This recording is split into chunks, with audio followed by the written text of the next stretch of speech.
the sense that if this JFF election was a public vote, where members of the football public or even the general public had a vote, the incumbent Mike Ricketts would be voted out, and Raymond Anderson, the challenger, would be swept into office by default. The public sentiments are decisively against the Ricketts administration.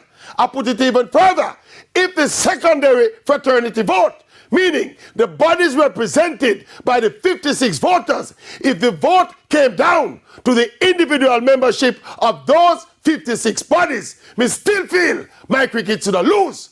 That is how unpopular this administration is. And it's not like they are excited that Raymond the Builder is the next Captain Burrell.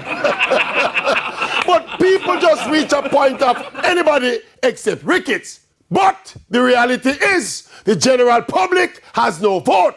And as it is now, if the election takes place on Sunday, I have to say if, because we're hearing about a pending court injunction by the Builder team to block the election.